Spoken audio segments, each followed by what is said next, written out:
speak to Bill S-233, an act to develop a national framework for a guaranteed livable basic income. Or rather, I rise today to speak to the viral misinformation and disinformation about this bill and to confront some of the near delusional paranoia circulating on social media about it. For weeks now, our Senate email and voicemail boxes have been overwhelmed by thousands of messages from angry, frightened Canadians who are outraged by S-233, or at least by the lies that they have been told about S-233. There are so many desperate letters sent to us by people who've been manipulated and terrified into believing outrageous conspiracy theories. There are letters from people who believe S-233 to be a fascist plot, a communist plot, a Masonic plot, an eugenics plot, a Jewish plot, a plot by the World Economic Forum or the World Health Organization, a sinister scheme orchestrated by, choose your choice, Klaus Schwab or George Soros or Bill Gates or the ever-popular Illuminati. Many believe Bill S-233 to be the first step on the path to one world government or the New World Order or to a system of state social surveillance such as the one the Chinese government in Beijing calls social credit. Others are convinced the bill contains provisions for digital ID or digital currency that will allow the government to track and control us all. This, my friends, is no accident. I believe there is an organized campaign afoot to spread destructive propaganda about Bill S-233, targeted online fear-mongering specifically designed to terrorize frightened seniors and those with disabilities, to scare vulnerable Canadians into believing their pensions and disability benefits are about to disappear. It is a campaign purpose-built to erode public trust, not just in this government, but in Canadian democracy itself. Take this tweet, posted on March 11th by Peter Terrace, a former Ontario candidate for the People's Party of Canada, and I quote, "Bill S-233 is currently waiting for third reading in the Senate," in capital letters. "If passed, it will be made law, which means if you are not vaccinated, you will not receive EI, CPP, OHS, social services, or pension that you paid into." That post alone has been retweeted almost 1,000 times, and pretty much every single word of it is untrue. Bill S-233 is not a government bill. It is not at third reading, and even if we were to pass it, we all know it would not become law. Not right away. It would, of course, be sent to the other place for more debate and study. This bill absolutely does not make the payment of a guaranteed basic income contingent on your vaccination status. Indeed, under the terms of Senator Pate's proposal, there would be no such type of social virtue testing or qualification for the receipt of such an income at all. Nor would a basic income take the place of employment insurance, workers' compensation insurance, the Canada Pension Plan, nor any other company or private pension. Even if we passed Bill S-233, it wouldn't create a guaranteed basic income. All the bill really does is call upon the government to consider how it might create a framework for how a possible future guaranteed basic income program might work. Nonetheless, Twitter and Facebook and Reddit and YouTube are filled with posts that repeat word for word the same falsehoods as the tweet I just read you. Many of the letters and phone calls we've received, though, go much further than fears about pensions. Some express concern that once Canadians become dependent on a guaranteed basic income, the government will be able to leverage that dependency to force people to conform. For example, here's an extended excerpt from an email I received on March 16th. Quote, "I suspect that a guaranteed livable basic income creates a dependency upon government and lays down a foundation for creating digital identities tied to bank accounts and all other government agencies, both federal and provincial. Over time, abusive controlling powers would be assumed and invoked by dictatorial means. We would then be locked into a social credit system that is fascist, communistic, and totalitarian, thereby erasing the standards of democracy, our Constitution, the rule of law, and our guaranteed rights and freedoms." An email from March 23rd mined a similar vein. Quote, "There will be more vaccines to take and other medical procedures the government wants you to undergo. If you don't comply with just one of them, your accounts will be closed and you won't be able to buy food. You won't be able to do anything, not even work." One recent email suggested Bill S-233 was part of what it called, quote, the sinister plan for humanity under a new world order and one world government, starting with John D. Rockefeller's Masonic Creed. The letter went on to link Bill S-233 to a long-term worldwide plot that included the assassinations of Martin Luther King and John F. Kennedy. Other messages link Bill S-233 with transhumanism, a concern which is not, as I had first assumed, about gender identity, but about an alleged plot to turn us all into bionic cyborgs. Quote, the transhumanist war has begun. We are now experiencing the long-awaited planning of the sociopathic elite as Klaus Schwab unleashes a world domination plan with the intent of changing the face of humanity forever, said one. S-233 is just the beginning, wrote another correspondent. We are losing our freedoms to a group of elites who want to depopulate and control mankind, enslave us to experimental transhumanism, and the removal of any Christian and godly devotions. A common theme that runs through many letters is a persistent paranoia about the World Economic Forum, a belief that Justin Trudeau and Chrystia Freeland are subject to the control of German-Swiss economist Klaus Schwab.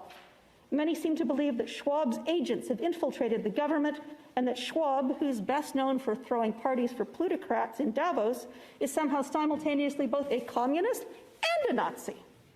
This excerpt from a letter I received March 10th is pretty typical. Quote, nobody voted for Nazi Klaus Schwab.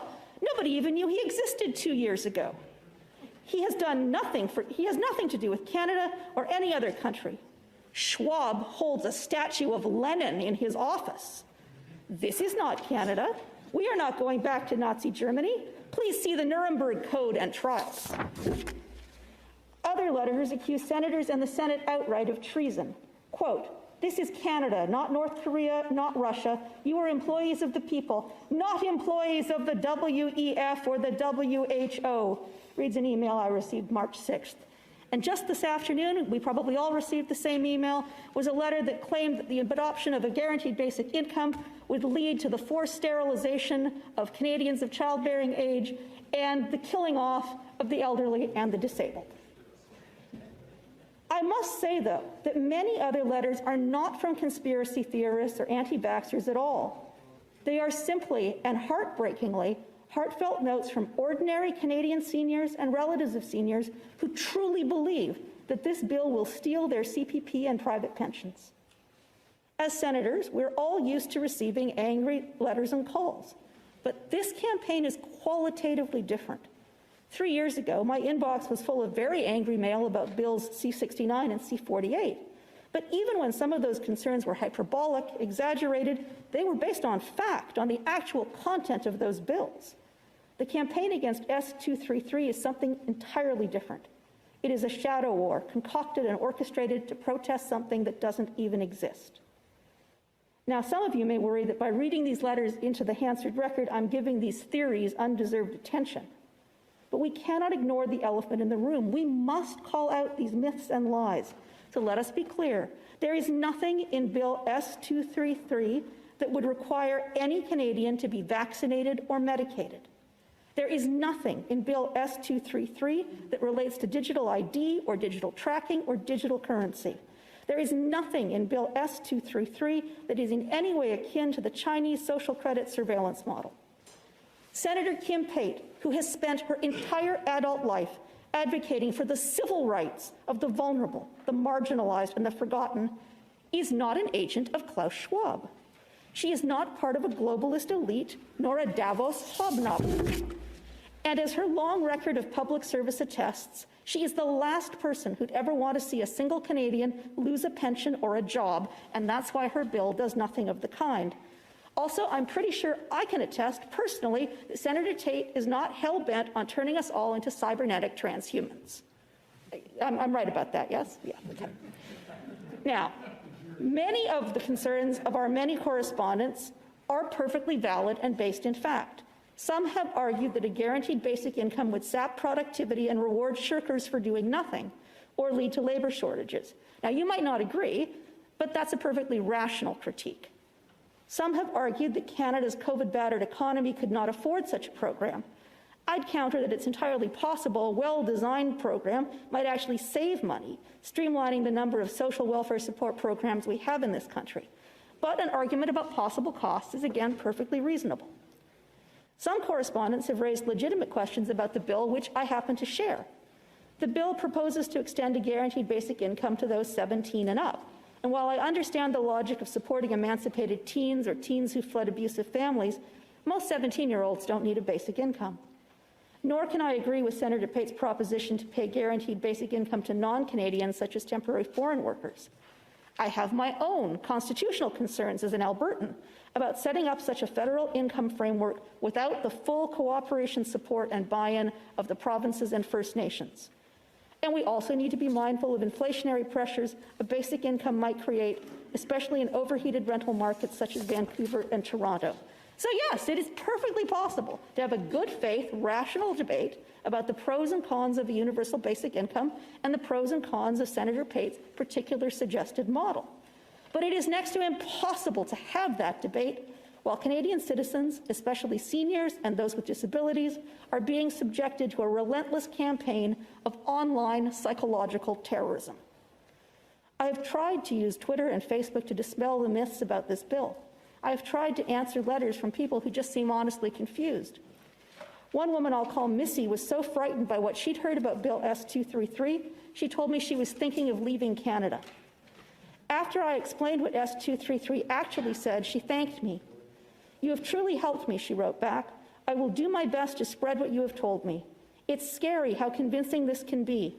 I admit I fell for it and fed into it at times." She added, "It's scary to live in fear every day." And that, of course, is the point of this whole disinformation campaign, to create fear and distrust, to keep people scared and vulnerable, and to erode our social contract and social fabric, our confidence in our fellow Canadians, replacing it with suspicion bordering on paranoia.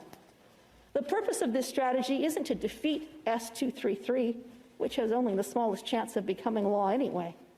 No, it's to whip up a hysterical frenzy to convince ordinary Canadians, decent, caring Canadians like Missy, that their political leaders and their political institutions are not to be trusted, and then to trick and con ordinary caring people, just like Missy, into sharing this fake information with their families, their faith communities, or their friends on Facebook.